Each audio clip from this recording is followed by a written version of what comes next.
Blog Talk Radio.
Forward until dawn, laboring for your freedom, singing secrets freely to those who would lend ear. Beware of ciphers dressed in partial truth, decorated in luxuriance and sold as substance for profit, candy for the masses. Truth shared is sacred duty, should be freely given for good of revelation, catalyst to awaken others, goad them to remembrance with no expectation of tribute or reward. Condemned by the warden, harassed by slaves, the razor wire, steel doors, windows dressed with bars, are incorporated to mind and unseen in periphery. for those who disregard their bondage, not comprehending their remand. The overseers celebrate the imposition of a matrix which fosters the illusion of freedom, granting access to excess and pleasure to those quarantined by duress and false liberation. Those revealing mystery are designated insane, their annihilation sought by sovereigns in charge of asylum, regulating the chicken coop, holding all victims to charade. Complicit in their own oblivion and that of their families, compelled to police self, pledged to betray loved ones for meager scraps of leftover residuals from buffet meals where high-level puppets congregate and dance to the devil's symphony. The Lord of this world wears all masks, presenting himself benevolent to those who cannot make sense of the depth of the illusion. Funding both sides of the grand war, each battle a momentous party, horrific jubilation as pawns strategically placed, cannon fodder for a good slaughter, brother enemies contending ideas, disgruntled by the Orwellian division of made-up definition, propaganda inciting contests and the spilling of blood, a clandestine ritual, sacrifice of victim decimation for the feathered serpents, aggregated, feeding in mad carrion frenzy. I whisper to them who would attend, this way to paradise for those seeking, who are led to digress, desiring freedom, truth, remembrance, more than life, and whom are willing to sacrifice self and family on the altar of salvation, even at the expense of this world. Welcome, friends, readers, listeners, and viewers. I'm your host, Zen Garcia, and that was a new poem that I just recently wrote, and I wanted to share it with you and to get feedback from the listening audience. It's been a while, but now that I've had some time, I plan on putting together some more poems, and I think I'll probably even share this one in the new book, perhaps ending it with, this prose. But anyways, as I said, I'm your host, Zen Garcia. This is FallenAngels.tv. It's 6/15/2013. It's a 5 p.m. broadcast. We're streaming out of the East Coast, United States, near Athens, Georgia. I welcome all of you and thank you for your patronage and your fellowship and for lending your time and your ear to me and giving me a chance to share with you the strange things that I've come to know. I appreciate your audience and the fact that any of you would be even willing to listen to my discourse and to hear what I say is just really mind-blowing to me. And so I appreciate you and know that it's a two-way dialogue, and that if you have any questions and certainly any concerns or any information that you would like to share with me, that I appreciate the discourse and the dialogue and the companionship, the friendship, and that I am certainly accessible, and I do try to reply as immediately as I can.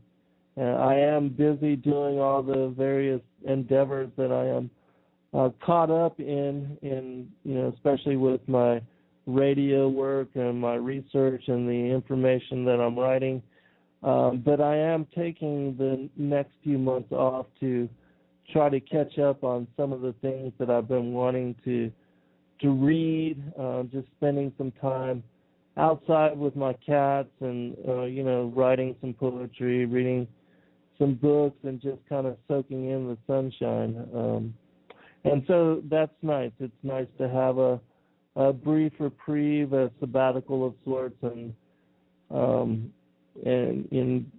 taking a moment or some moments anyways to smell the roses.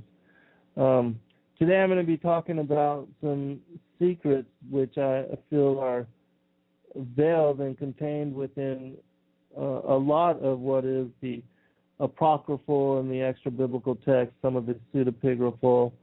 And it's not going to be anything that is not, really unfamiliar, especially to those that have been listening to my show and have read my books, because I've shared these things in the things that I've written about and the things that I've spoken about over the course of the 5 years now that I've been doing this radio broadcast. We began in 2008, and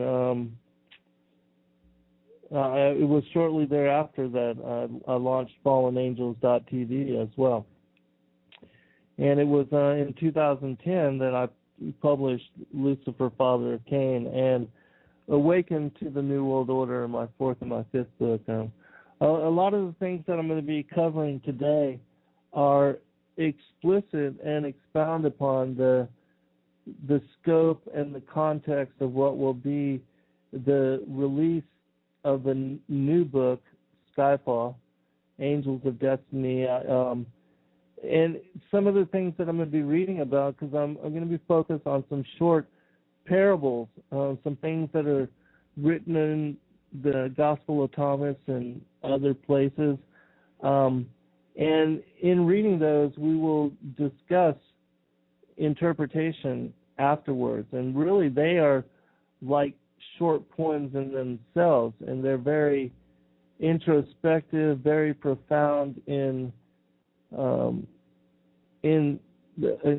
the things that have been revealed and the things that have been written, and they say a lot in a very short space of time, which is, the way that Christ works as far as his ministry. He shared a lot of stories and a lot of really poems and prose that were profoundly, deeply laced with meaning, and for those that did not have the eyes to see, the ears to hear, the mind to understand, they just could not grasp the illusions that he was metaphorically expressing, and the secrets that he was symbolically sharing with the masses. And he said that, I speak to them in parables, for they seeing see not, and they hearing hear not, and neither do they understand. And so we're going to delve into some of that today, and to look into some of the things that have been written. Specifically, I'm going to bring forth some of the parables that have been shared in the Gospel of Thomas. And the Gospel of Thomas is a very interesting book in that it's very old. It's considered a Gnostic text, and it's a book that Thomas supposedly written or wrote after the ascension of Christ, after he had descended down into Sheol and led Adam and all the patriarchs that were therein contained, broke open the gates of brass and broke open the doors of iron, and led them to the Archangel Michael, who then took them to the Arturian lake, and then led them into paradise, into New Jerusalem, the city of God, where they had rest, so to speak. Rest not in that they were asleep, but rest in that they were under the protection and the guard the care of the angels that watch over and protect the righteous and the elect in the place of paradise. And so that was some of the things that I spoke about in the prior show when I spoke and talked about the moments after death and dying, and shared with you scriptures that were contained within what was the original 80-book canon, and specifically Second Esdras, which is now considered to be part of the apocryphal text or the secretive text, but they were part of the original 80-book canon once it was compiled and released to the masses.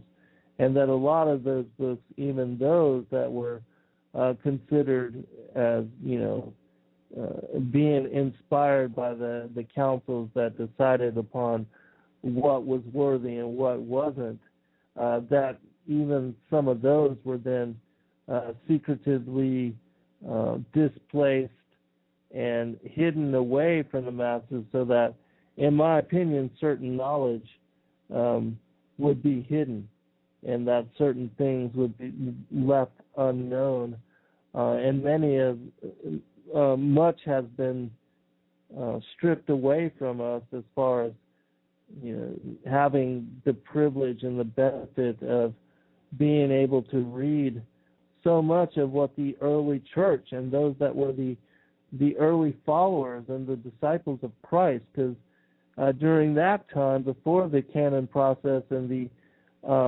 the division of what was considered inspired and what wasn't by the Roman Catholic Church and the church authorities of the particular day and age, it's my opinion that they had an agenda, and that agenda was to steal away and to keep secret a lot of what they did not want you to know about.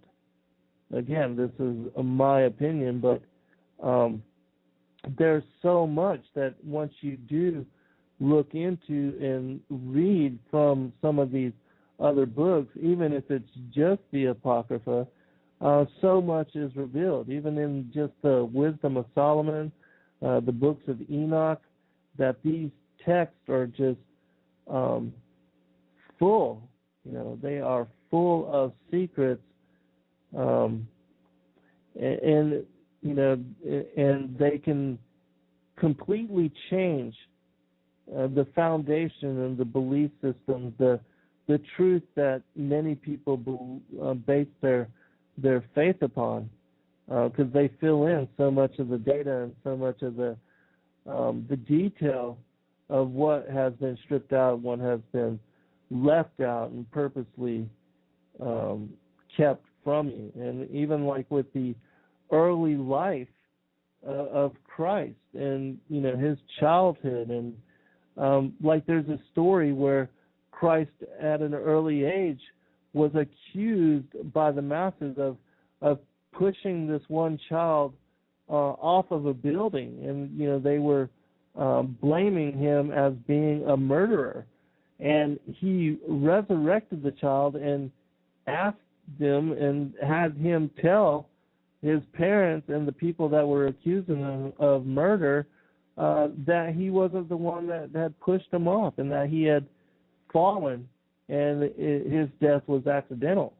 And so, stories like that, which give detail on the authority of Christ, of our King and our Savior, our Lord, I want to personally know about these things and to read these things. And it's my opinion that they give you a fuller picture of who our King and Lord is. And so those stories are part of the Protevangelium of James, the forgotten books of the Bible, the forbidden books of Eden, the infancy Gospels, and there's many of them. There's lots and lots of stories of the early childhood of Christ, even stories of Mary using the bathwater and the swaddling clothes a baby Yahushua to heal other children that were sick. And so, these stories are amazing to me, and they give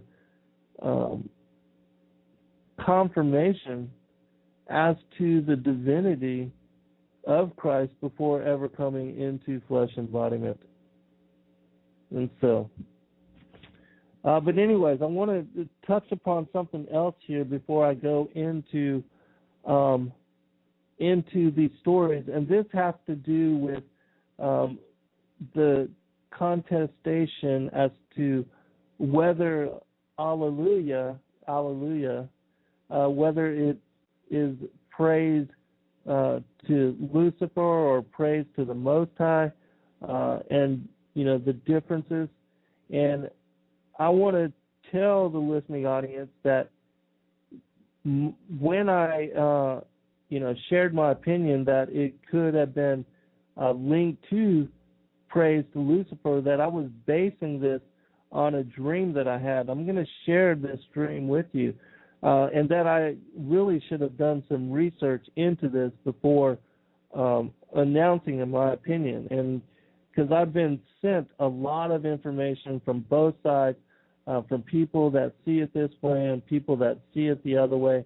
And, looking at both of them, there's certainly a division, and it certainly looks like it could go either way. And so whether you choose to say the word or not, that's completely up to you. I'm not going to condemn you for such. I certainly will be weary in saying it only because of this dream that I had. And so the dream that I had was I was going to my mother's church, and they were having like a dinner. Well, it was early days, so I guess it would be a lunch. And there was a early church service, and they had me to bring food, and I was pushing a delivery cart, and I actually believe that I was in San Francisco, because it looked like San Francisco, which is weird because we never lived there. I never lived there with my parents, and but it reminded me of the terrain, the hills, the traffic, because I'm very familiar with the city. But anyways, it was a Presbyterian church, which is the kind of church that my mother and her family, as far as the Koreans, a lot of them are Presbyterian. And so I was pushing this food on this cart to the parking lot of the church, and once I got to the church, everybody was lined up into different lines. They were breaking up into groups to get a meal, and basically people had plates. They were in lines. They were going down, picking whatever it is that they wanted to get as far as food to have meal. And there was this praise music, and in the praise music over the loudspeakers, they were repeating over and over this, the Hallelujah and the other praise song. And in my mind, I was told that there was something wrong with this particular praise, and that I should be weary about it. And so in the dream, I found my mother and, the congregation, and my mother was part of the choir. And even in when she was alive, that was one of the things that she did. Her and her sisters, they were part of the choir, and they would sing with the church every Sunday, because they did go to church on Sundays. And my mom spent a lot of time, even in the evening, reading from the Word, reading the Bible, and then she would sing while she was in bed, and she would do this for hours. Those are some of my fondest memories. Of my, because both of my parents are since passed, but of my mother singing praise songs and just being worshipful in that way.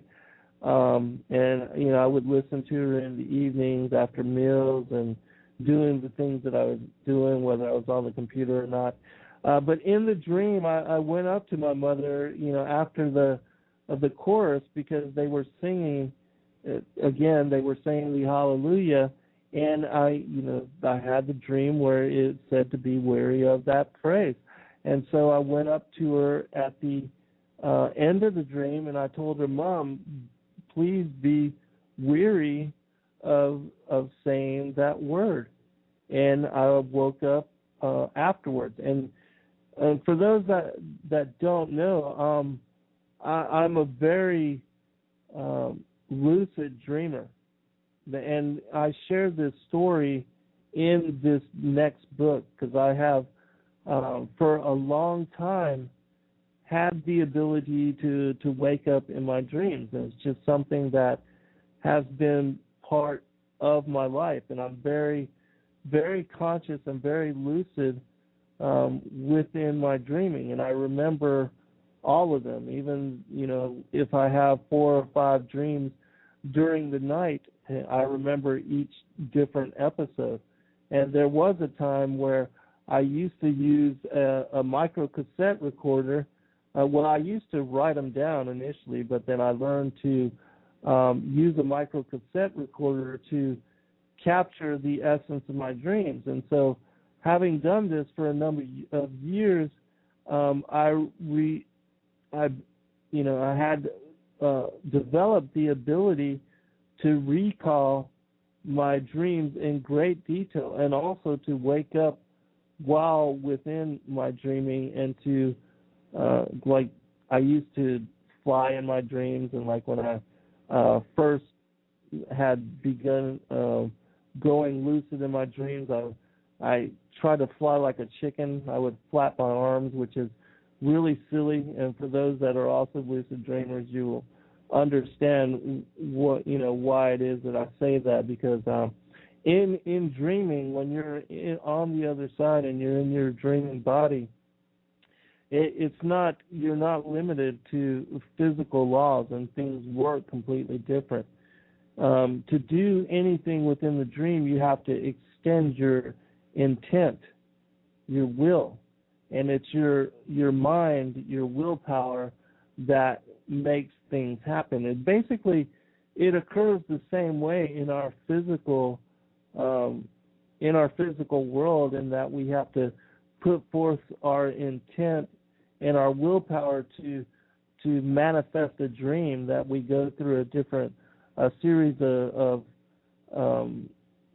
procedures in order to bring certain things, like bringing goals, even on working on a book or a painting, that you do certain things to accomplish your goals.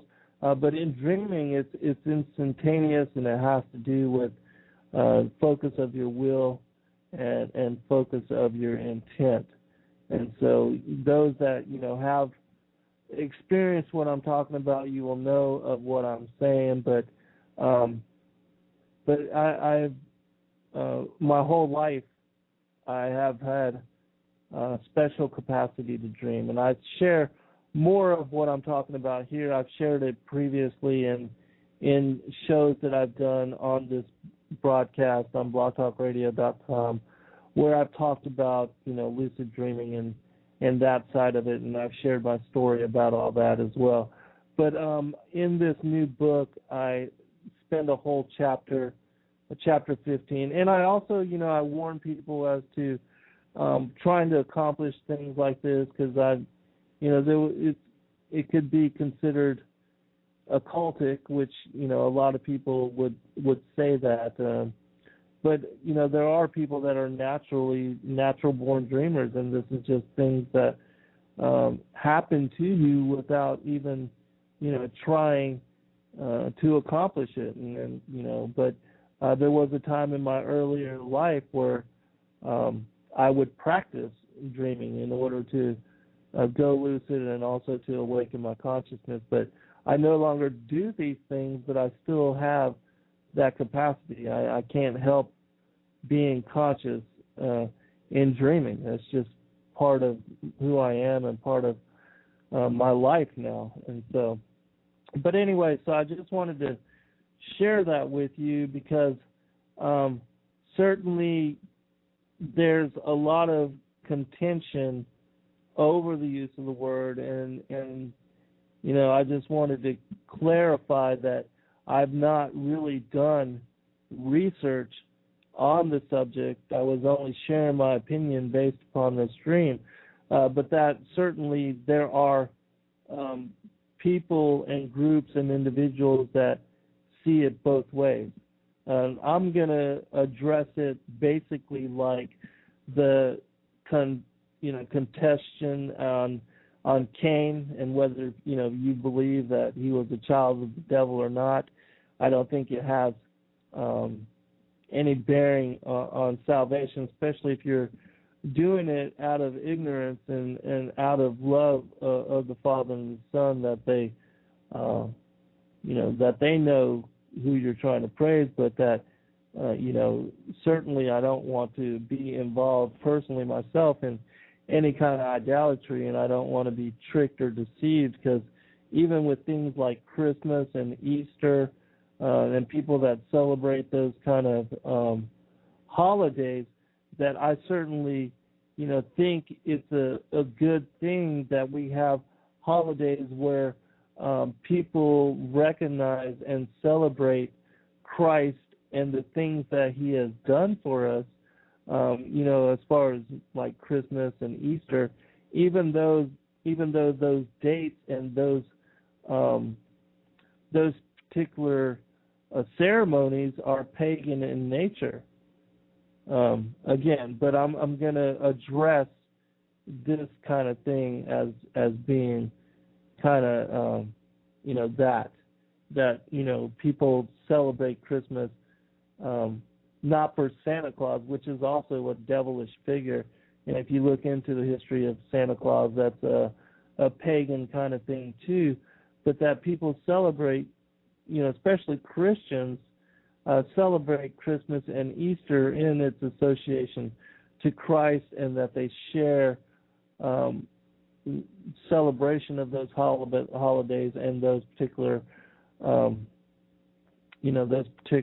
days as in being thankful to Christ and for the things that he has done for us in dying on the cross to extend salvation to each one of us. And we're absolutely grateful to him and to the Father for our redemption and for even our chance to have a return to our first estate. But that's certainly the mainstream churches in different ways that they have been infiltrated, and that some of the things that we do without even realizing it, without having knowledge, that a lot of us in ignorance have been led astray and deceived in certain ways, especially the mainstream churches.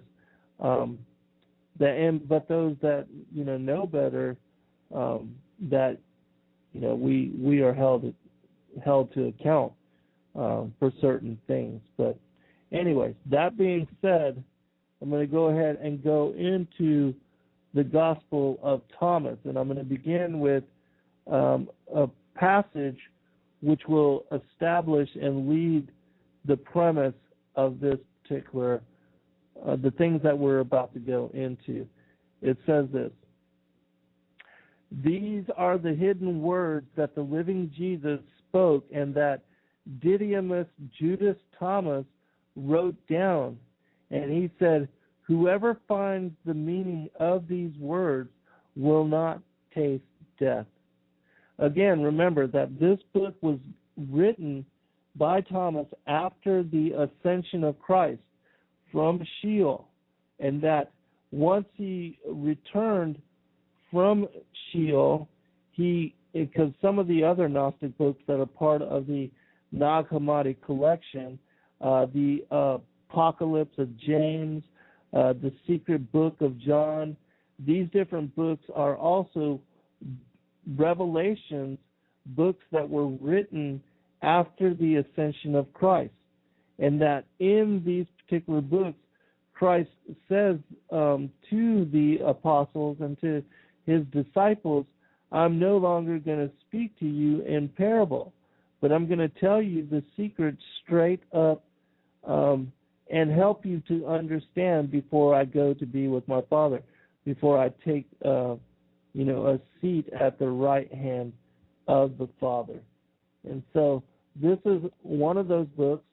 I do also implore you to look at some of these other texts that I had made mention of, even though they are considered Gnostic, which for some reason is a dirty word, even though it's my opinion that the Cathars were hunted down and slaughtered for not having to use the Catholic Church as intercessory for their contact and their experience, their relationship with the Father and the Son, and that the authorities that some of the church authorities that day and age, they wanted to control that because they benefited and that they profited off of being the intercessors and being the intermediary and not allowing people to have direct access to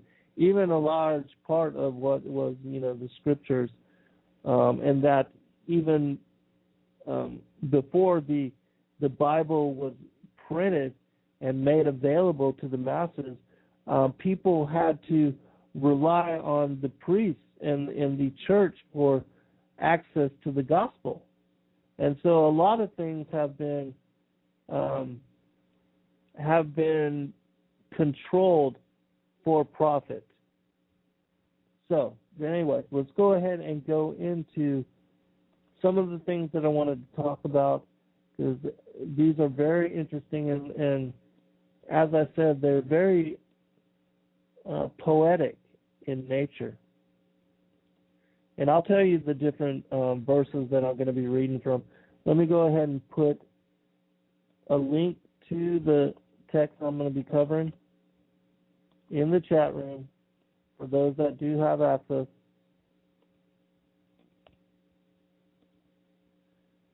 If you would like to follow along. All right. Verse 2. Jesus said, "Let him who seeks continue seeking until he finds. When he finds, he will become troubled. When he becomes troubled, he will be astonished, and he will rule over the all." Now, it's my opinion that for those that have eyes to see, the ears to hear, and the mind to understand, that Christ has revealed over and over through his word, and specifically in passages like Matthew chapter 13, revealed that there's two seed lines on the planet, that the devil has his own children, and that there's been a war going on between the seed of the woman and the seed of the serpent since prior to our coming into the flesh.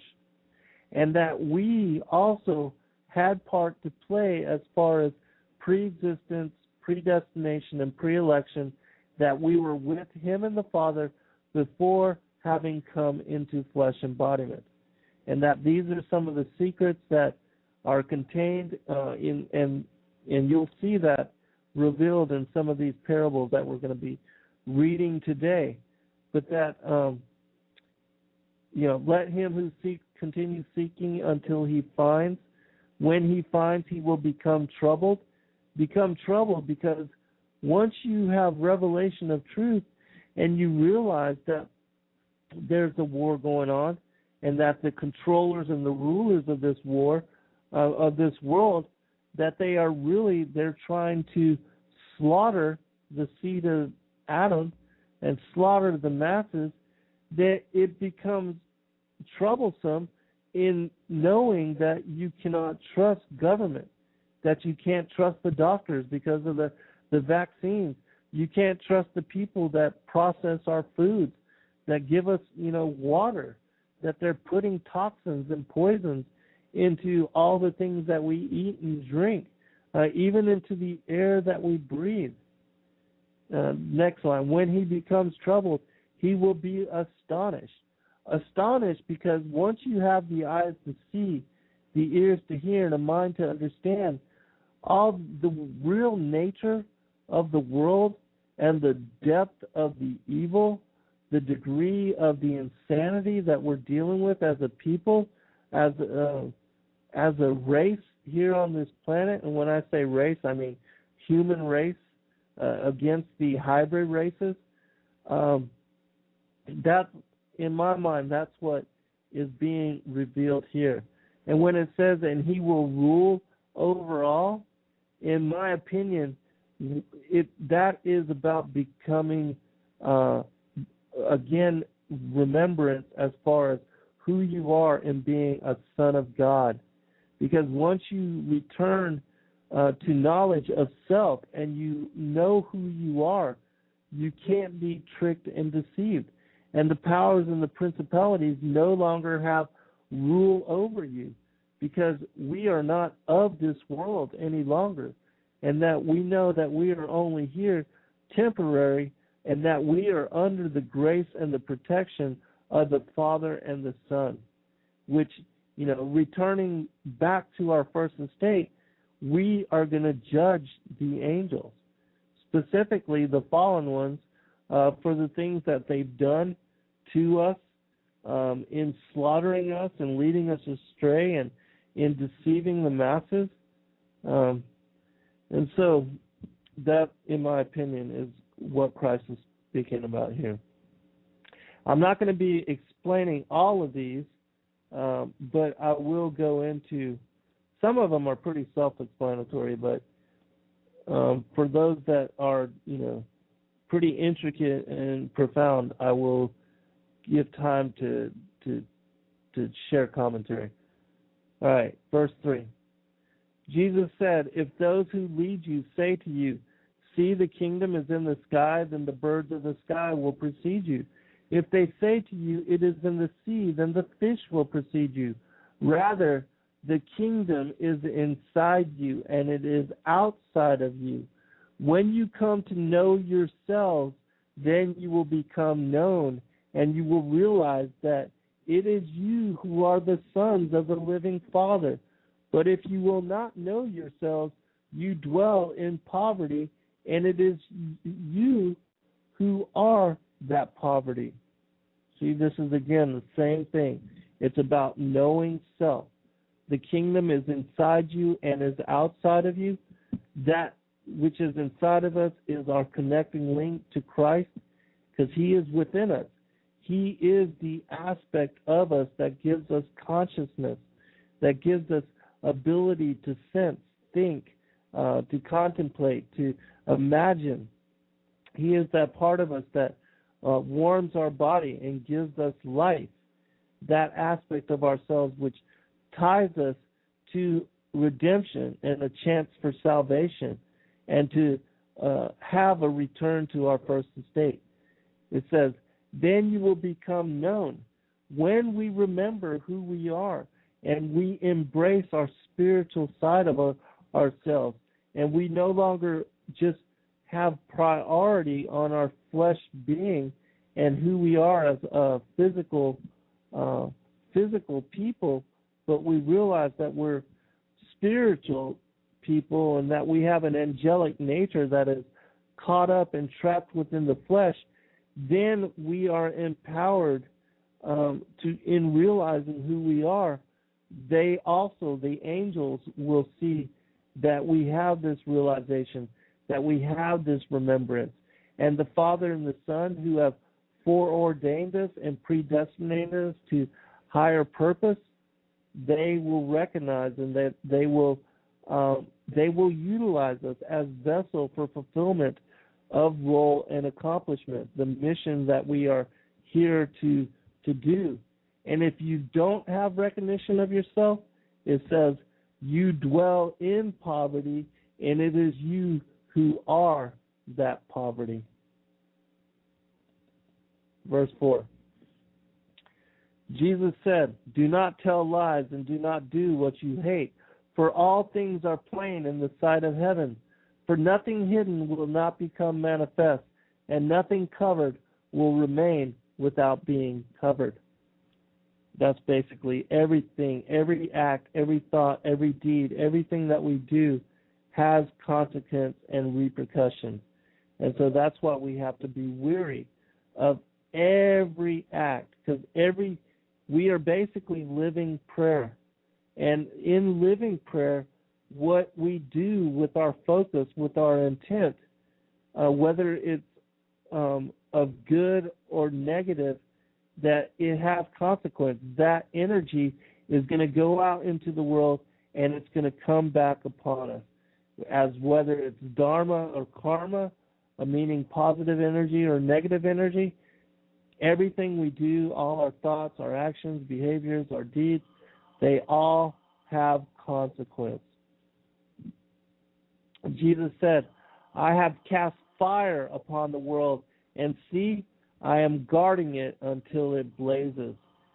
When he came into the flesh, he brought the revelation of truth, knowledge that brings us all to remembrance.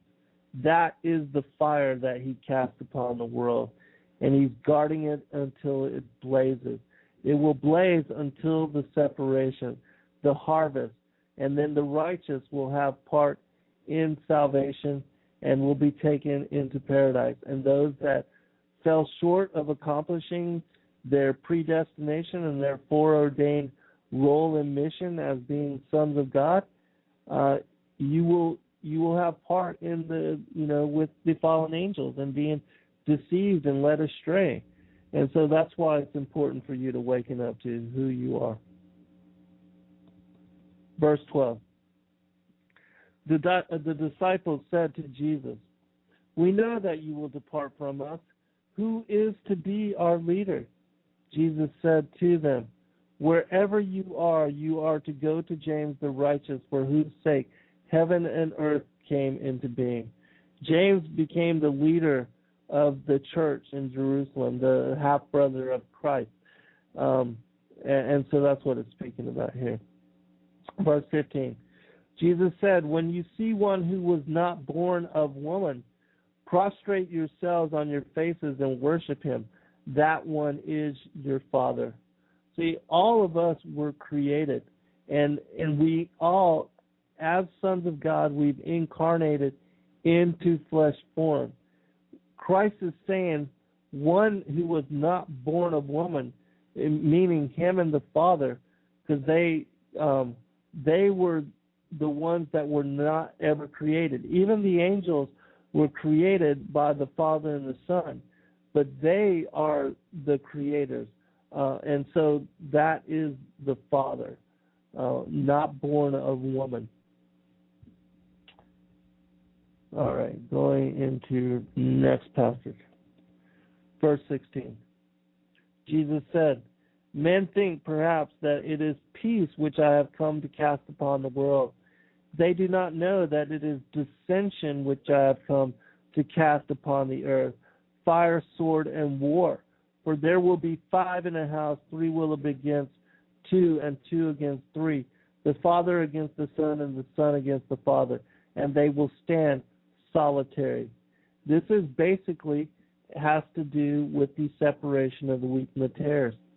That the gospel, revelation, the knowledge of truth, which he brought to all of us, that those that aspire to remembrance and that come to the knowledge of the truth that is contained within the gospel, that you will have realization that there is 2 bloodlines, 2 lineages, 2 peoples upon this planet, that one serves the devil and the other serves the Father and the Son, and that we certainly can be even of the same family. And that's why we have even those that are born of the same families, some serve Satan as their master, as their father, and some serve Christ and the Father. And that is whether you are of the seed of Cain, seed of the serpent, or seed of the woman.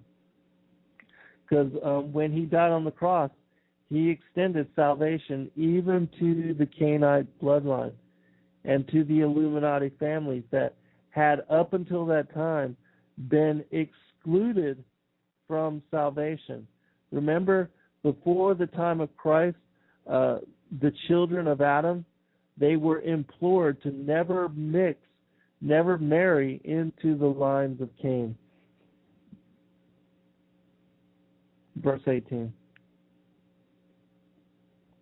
The disciples said to Jesus, "Tell us how our end will be." Jesus said, "Have you discovered then the beginning, that you look for the end? For where the beginning is, there will the end be. Blessed is he who will take his place in the beginning. He will know the end and will not experience death."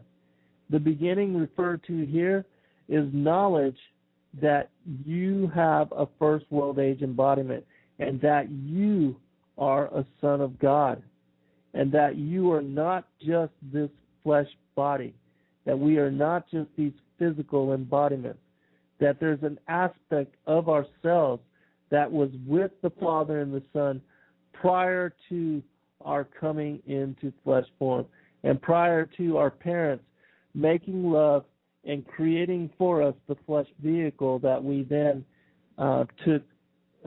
became housed in, wearing that the physical flesh body, much like an armor of soul or spirit. Verse 19, and this, also has to do with Jeremiah chapter 1, verse 5, where he says that he knew Jeremiah before he ever entered into the womb of his mother, and that he had foreordained him to be a prophet unto the nations. I'm going to try to get through some of these quickly, because I know we're going to run out of time, and I wanted to cover quite a few.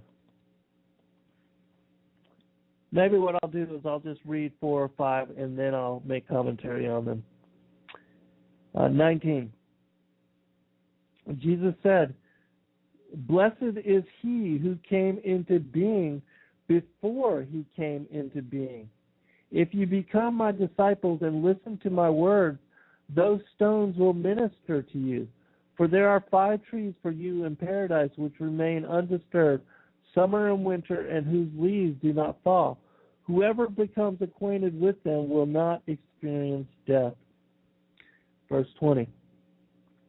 The disciples said to Jesus, "Tell us what the kingdom of heaven is like."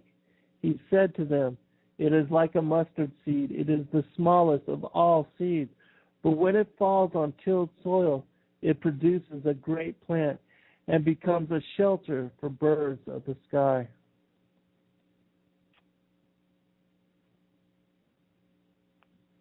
Let me check the chat room real quick, make sure that we have good contact.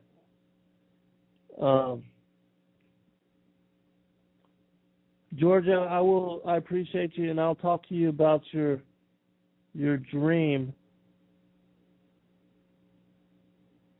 And I'll have to look into the chapters and the verses that you're sharing with me, but I will do so, and I will make commentary on that in the next broadcast.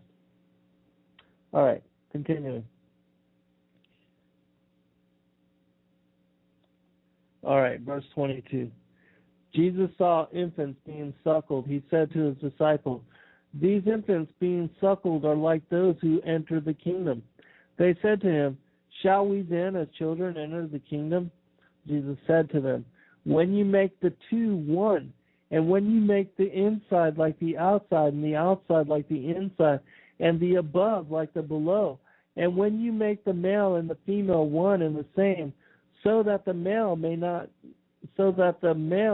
not be male, nor the female female, and when you fashion eyes in place of an eye, and a hand in place of a hand, and a foot in place of a foot, and a likeness in place of a likeness, then will you enter the kingdom."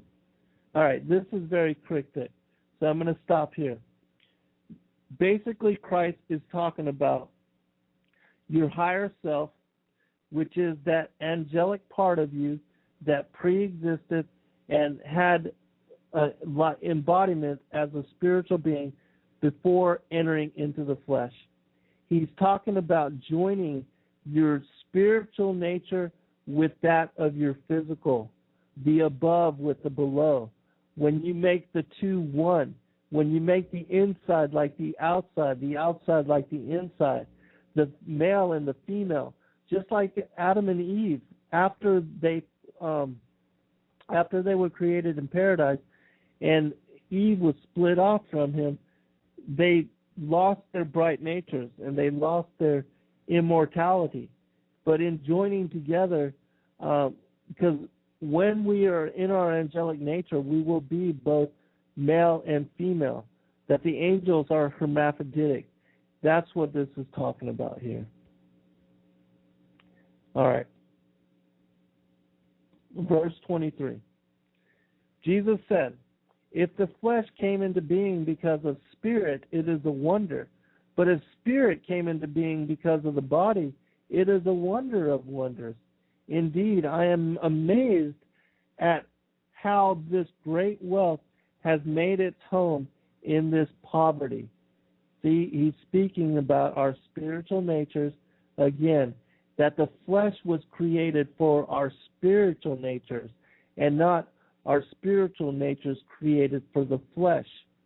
The body was made to house us as spiritual beings. It says, "I am amazed at how this great wealth," talking about our spiritual natures, "has made its home in this poverty." The poverty is our flesh embodiment, because this is a fallen state of being, and we are in a fallen world, in a fallen form. But that it's only temporary, that we have paradise to return to. All right, skipping to verse 39. Jesus said, "The Pharisees and the scribes have taken the keys of knowledge, gnosis, and hidden them. They themselves have not entered, nor have they allowed to enter those who wish to. You, however, be as wise as serpents and as innocent as doves." This is what I was speaking about when I opened the broadcast, talking about how those that were the church authorities, those that were the intercessories between you and God, between the masses and the Father and the Son, they have taken the keys of knowledge and hidden them.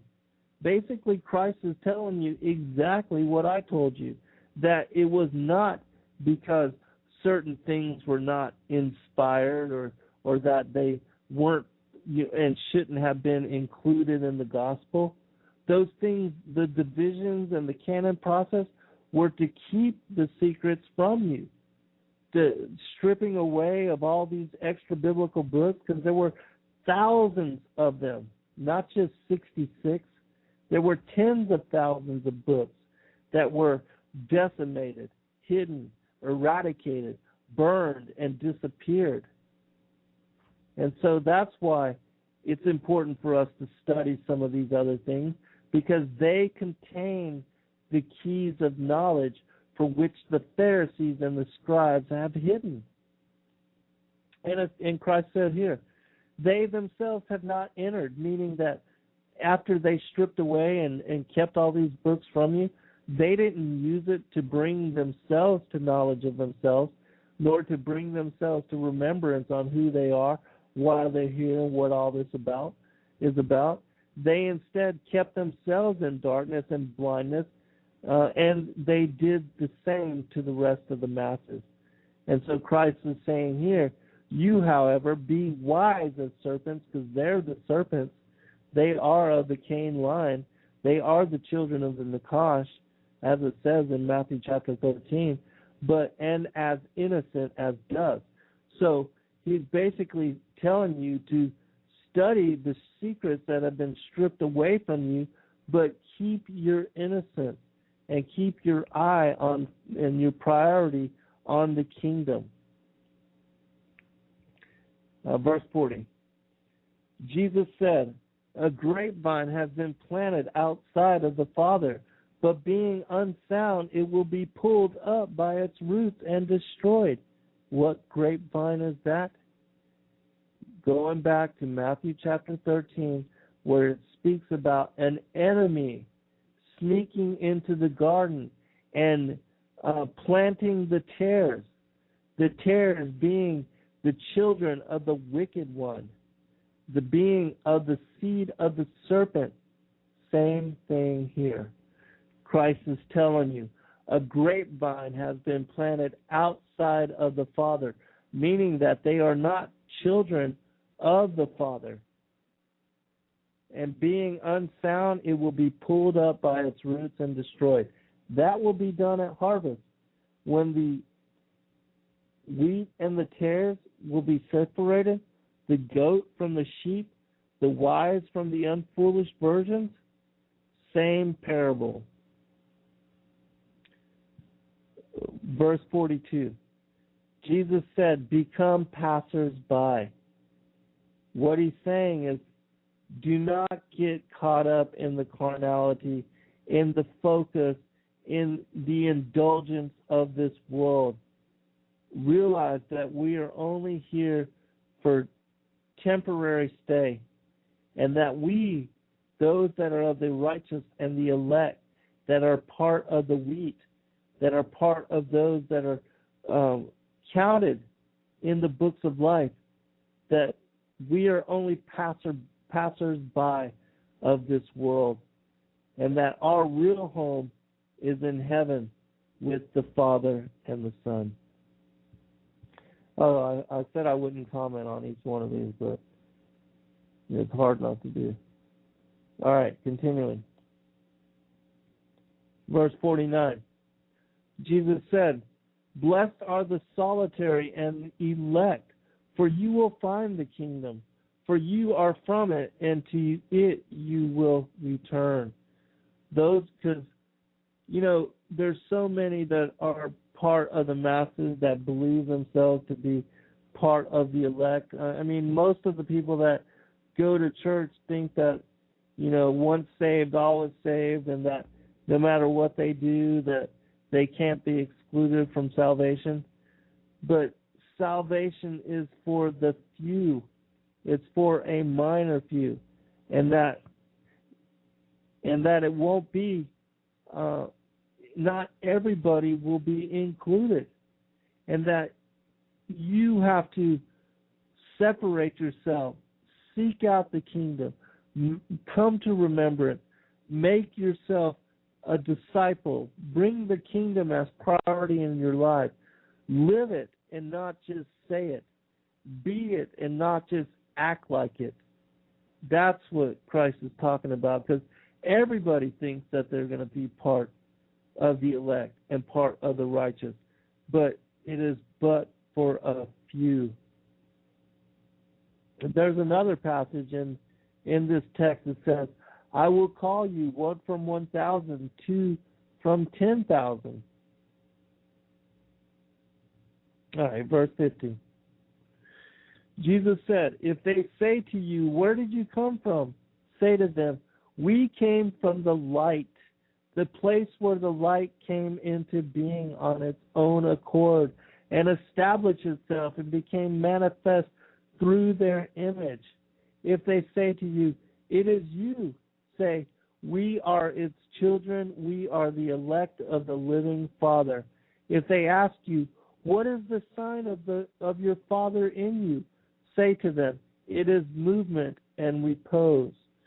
Again, this is going back to Christ being the first Adam, as being the light of the world, and that we were created in the Father and the Son's image, that we are that light, and that light that is Christ is within us, is what gives us consciousness, is what gives us ability in being, and that it's what animates our flesh body, that without that light, without that aspect of Christ within us, that our bodies are nothing but dust.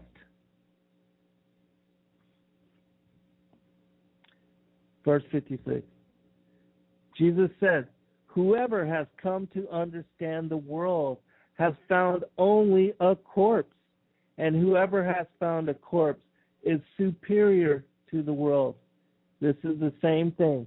Once you realize who you are, once you realize that you are of a spiritual nature and that this is a fallen world, you realize that this place is a place of the dead. This is the kingdom of the dead, and that our bodies rule here. The powers, the principalities, the rulers of darkness, they rule here. That we are just visiting, that our real reward and our real place of habitation has to do with being with the Father and the Son in paradise. 57. Jesus said, "The kingdom of the Father is like a man who had good seed. His enemy came by night and sowed weeds among the good seed. The man did not allow them to pull up the weeds. He said to them, 'I am afraid that you will go intending to pull up the weeds and pull up the wheat along with them. For on the day of the harvest, the weeds will be plainly visible, and they will be pulled up and burned.'" Going back to Matthew chapter 13, to Genesis chapter 3, verse 15. "I will put enmity between you, between the seed of the woman and the seed of the serpent."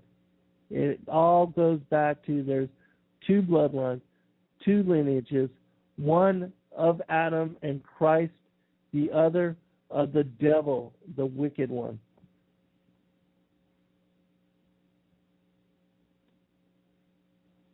All right, continuing. Verse 58. Jesus said, "Blessed is the man who has suffered and found life." Jesus said to her, "I am he who exists from the undivided. I was given some of the things of my Father. I am your disciple. Therefore I say, if he is destroyed, he will be filled with light. But if he is divided, he will be filled with darkness." Again, this goes to your spiritual aspect. And in aligning to the light that is within you. Because if you realize that you are that light and you align with it, then you will be a representative of Christ, a disciple of Christ, and you will be of the elect and of the righteous. But if you don't aspire to living for that light, and you live in sin and darkness, and you commit evil and wickedness, and live for self-indulgence and self-glory, then you will be like the devil. And your house, meaning your spirit and your physical, will be divided, and you will be filled with darkness. All right, I'm going to read 4 or 5 of them and then comment. Verse 63. Jesus said, "There was a rich man who had much money. He said, 'I shall put my money to use so that I may sow, reap, plant, and fill my storehouse with produce, with the result that I shall lack nothing.'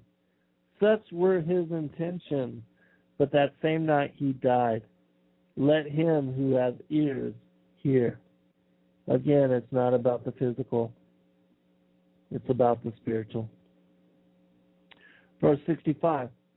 He said there was a good man who owned a vineyard. He leased it to tenant farmers so that they might work it and he might collect the produce from them. He sent his servants so that the tenants might give him the produce of the vineyard. They seized his servant and beat him, all but killing him. The servant went back and told his master. The master said, "Perhaps he did not recognize them." He sent another servant. The tenants beat this one as well. Then the owner sent his son and said, "Perhaps they will show respect to my son," because the tenants knew that it was he who was the heir to the vineyard. They seized him and killed him. Let him who has ears hear.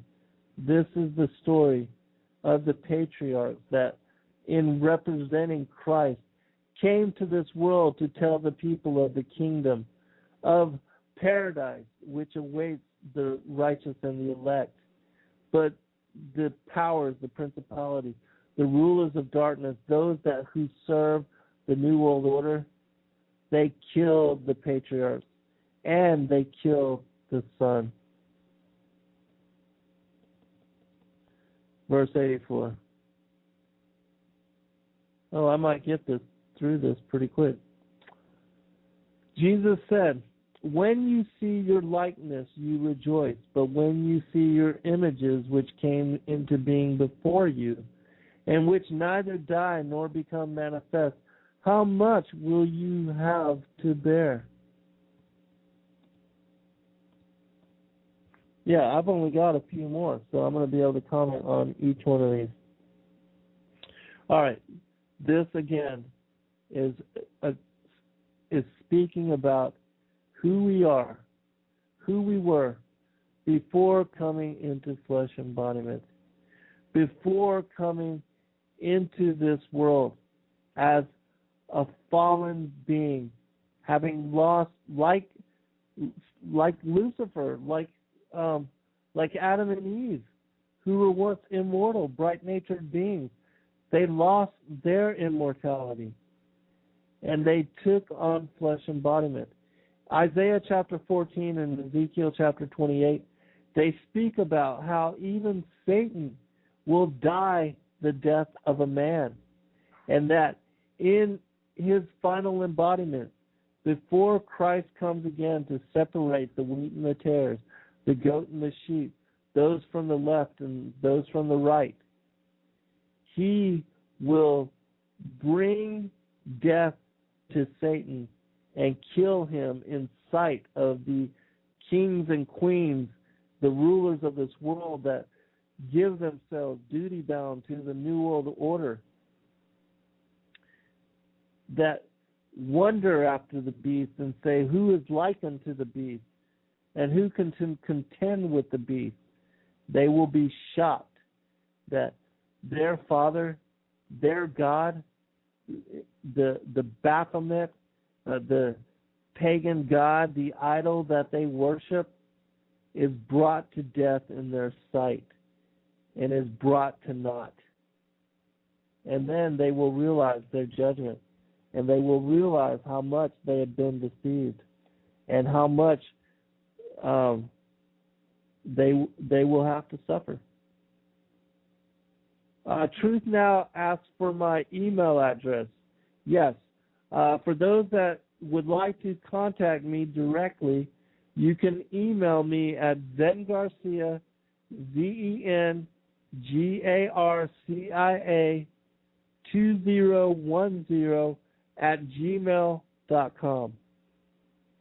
And for those of you that are interested in my books that can't afford them, I would be glad to send you a PDF copy, an electronic copy of either Lucifer, Father of Cain, my 4th book, or my 6th book, Sons of God, Who We Are, and Why We're Here, because I unveil in those 2 books all of these things that I'm speaking about here. All of the secrets, all of the truths, all of the revelations that the Father and the Son have led me to. Those 2 books, if you can read those 2 books, you will understand the Bible in a way that you never have before. Not only that, but that you will understand. Yes, Truth Now. He's asking me if I will bring Joan onto the show again. And I would certainly be honored and glad to. And so I will send her an email and ask her if she would be willing. But going back to commentary on these 2 books. And for me, it's not about money at all. It's just about getting the word out to all of you, sharing it with whomever you can. You're welcome to share those electronic copies with your entire family, with listservs, whatever. share it with whomever you would like, and get it out to people. Let them come to discernment on all these things. Help people to understand the gospel so that they can come to remembrance on who they are while they're here, what all of this is about. And so that in understanding the reality, the truth that is underlying all mythology, all of the world's religions, all of the even the paganism, the idolatry, even the Sumerian text, the Anunnaki, in understanding all of these things, people will come to know that the Father and Son are real, and that Christ died on the cross to bring us redemption and salvation, and to give us a chance to return to our first estate, that we are immortal beings, that we are sons of God, and that we find ourselves in fallen flesh form, in a fallen world that is under the rulership, the authority, and the temporary reign of the powers, the principalities, the rulers of darkness, those of wickedness in high places. Satan and his minions, the seed of the serpent, the New World Order, they are only given temporary reign, temporary authority, and their time is almost up. That is the hope of the revelation of the truth that I reveal within the context of those two books. And I hope that people would read them so that you could understand the fullness of the story, the incredible story that is the gospel, the fullness of not only the Old and the foundation of the Old and the New Testament, but the truth that is contained within the extra-biblical books, the Nag Hammadi, even the Kolbrin Bible, all the different texts that I've so patiently extracted from and shared certain aspects with you, the Pseudepigrapha, the Apocryphal, all these different texts, because just as Christ said in that particular passage which I read from, the Pharisees,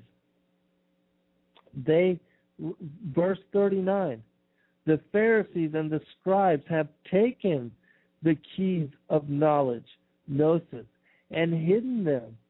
They themselves have not entered, nor have they allowed to enter those who wish to.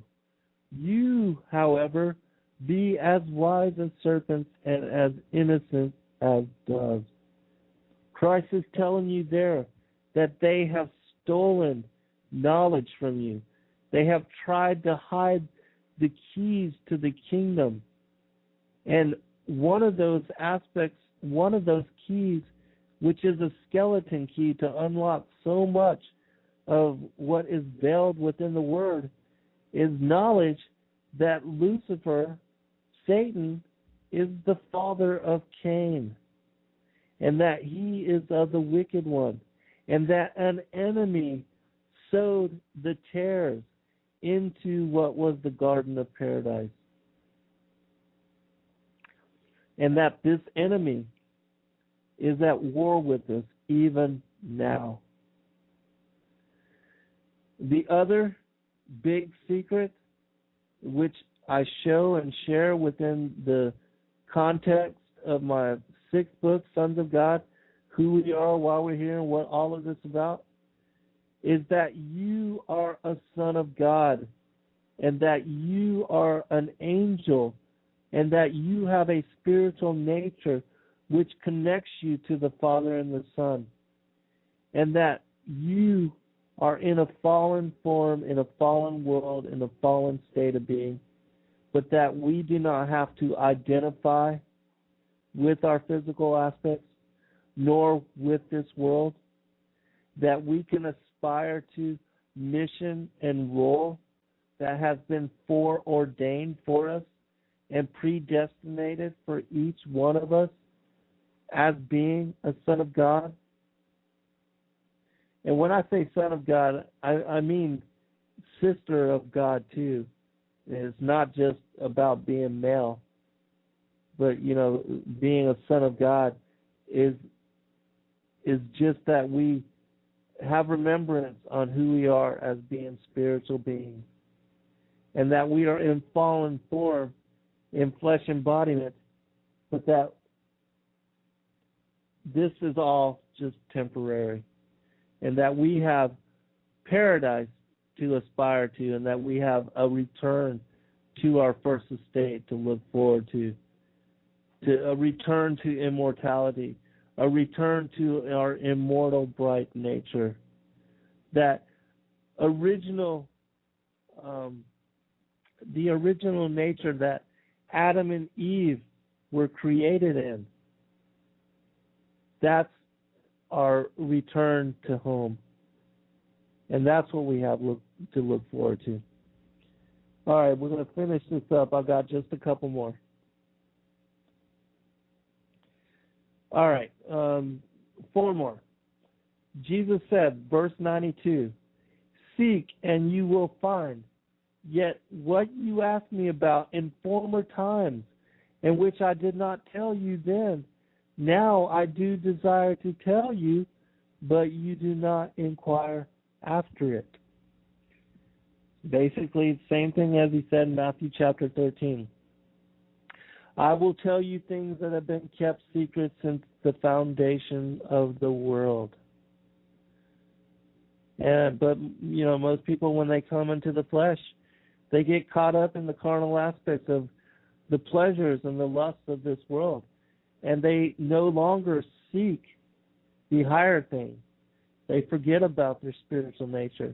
They forget about the kingdom, and remembrance loses priority. It loses even as being a place of focus. Most people get, entertained and distracted by the lusts of this world, and seek only that. Verse 108.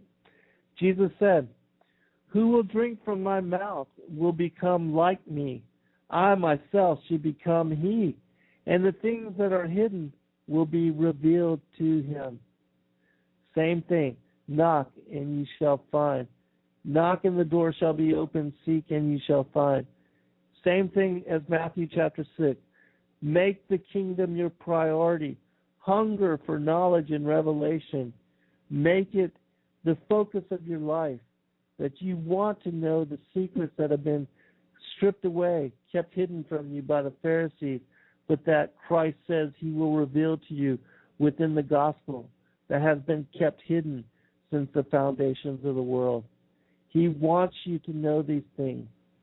And if you do your time and do your homework, do your research, Christ will reveal the secrets to you, and you will know all the things that we are talking about here. Last one, verse 113. His disciples said to him, "When will the kingdom come?" Jesus said, "It will not come by waiting for it. It will not be a matter of saying, 'Here it is,' or 'There it is.' Rather, the kingdom of the Father is spread out upon the earth, and men do not see it." We are the kingdom of the Father, and it is already here. You are a part of it. I am a part of it. And for those of us, each one of you that is aspiring to come to remembrance of self, each one of you that is seeking knowledge of who you are, to know thyself, you are the kingdom of heaven already here on the earth. And the Father and the Son, they are living in us. And we are here to fulfill role, mission, and to accomplish our higher purpose, to fulfill our sacred vow, and to help others come to their own remembrance, so that they too can take part in what must be done, because the work is still great. There are still so many to awaken, so many to bring this knowledge to, so that they can have revelation and realize that the secrets are within them and that Christ lives within us, and that is the aspect of self which will give us a chance for salvation, redemption, and a return to our first estate. I want to, before we end this show, I want to replay something that a lot of you have heard, but because we have so many new listeners, a really quick short story called The Creation of Souls. And then after that, we'll end the show in song. Unlike the human body, which was created on the sixth day, the soul was created on the first day, before anything else in the world. In that first hour, God created all souls and placed them in the highest heaven, where they remain until called to enter the body chosen for them.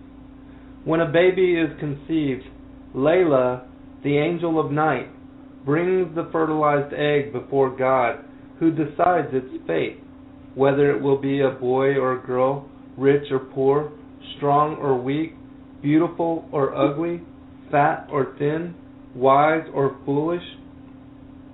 Only one decision does God leave in the hands of the unborn soul, whether it will be righteous or wicked. Then God sends the angels of souls to the highest heaven to bring back the soul destined for that particular body. Always the soul rebels, for compared to the celestial world, the lower world is but a poor place, full of sorrow. But God reprimands the rebellious soul, saying, "Hush, for this is why I created you." And so the soul enters the unborn child and nestles quietly under the mother's breast. The next morning, a second angel carries the soul to paradise, where it sees all the righteous enjoying eternal happiness. If you follow God's Torah and live a worthy life, explains the angel, you will one day join these happy creatures here.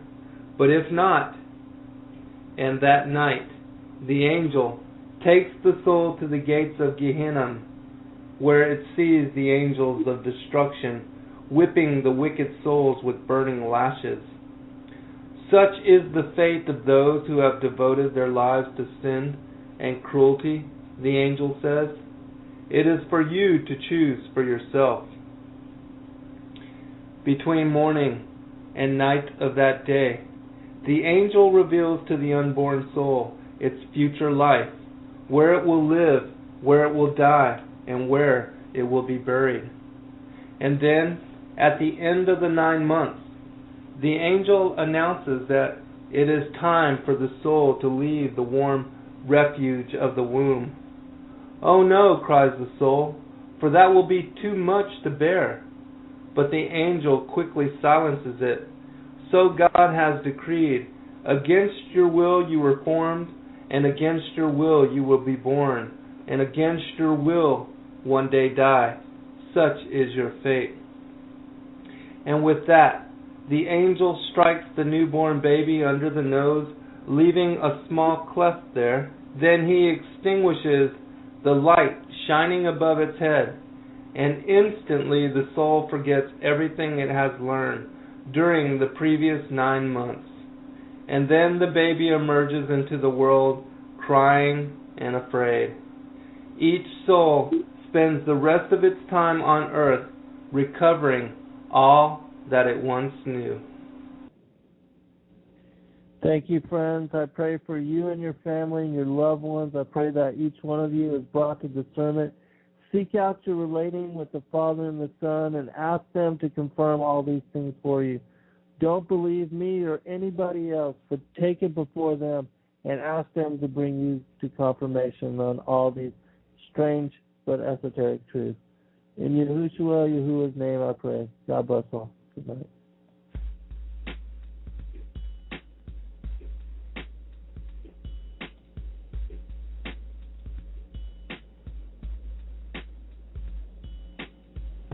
When I was gone, you were still with me.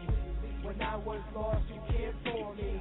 When I turned my back, you never left me. And even though I've done wrong, you've always loved me. When I was gone, you were still with me. When I was lost, you cared for me. When I turned my back, you never left me. And even though I've done wrong, you always loved me. I'm reminded every day of the past and how I hurt you. I wish that time was something I could undo. I don't deserve you, but now I see the only thing that really mattered was you and me. You made me whole. Why did I run? Why did I push away my one true love? If I could go back and change the past, I wouldn't take you for granted. I'd make things last. You're the only one, you're all I think about. I don't know why it took so long to figure it out. I searched so hard for what I had in you, but now I'm back where I started and I'm asking you for forgiveness for the things that I've done. Because I know when things got rough, I used to run. Thought I could handle life all on my own, but at rock bottom I was all alone except for you. You never left me, I only left you. When you accept me, you can change me. I know you can because you made me, and you have a plan. God forgive me. I know I've done wrong, but now I'm back again where I belong. I want to tell the whole world I finally found what's true, and that I've changed my ways, and it's all because of you. When I was gone, you were still with me. When I was lost, you cared for me. When I turned my back, you never left me. And even though I've done wrong, you've always loved me. When I was gone, you were still with me. When I was lost, you cared for me. When I turned my back, you never left me. And even though I've done wrong, you always loved me. I'm sorry, Lord, for all the things that I've done. I know I've acted like the prodigal son. It's like I wanted my inheritance now, and just like him, I was much too proud. I tried to serve two masters, and in the end, it wound up a disaster. I served myself instead of you, my own God. Thought I could make my own truth, my own laws. It seemed the more I tried to run and hide inside, I realized that I was living a lie. A backslided Christian living like a heathen, breathing in the types of things that invite demons. I was deceived by my sin and my pride, and my jealousy and envy and greed deep inside my soul. Had no direction or path. I was in search of something that I used to have. A foundation from a Christian home, and unconditional love that my family had shown me as a young child. I want that smile again. I want that joy and peace that I had within. And just like Psalm chapter 127, I wanted in sin, but now I'm back again. God is merciful, you're not alone. A shepherd seeks to bring his lost sheep home. When I was gone, you were still with me. When I was lost, you cared for me. When I turned my back, you never left me. And even though I've done wrong, you've always loved me. When I was gone, you were still with me. When I was lost, you cared for me. When I turned my back, you never left me. And even though I've done wrong, you always loved me.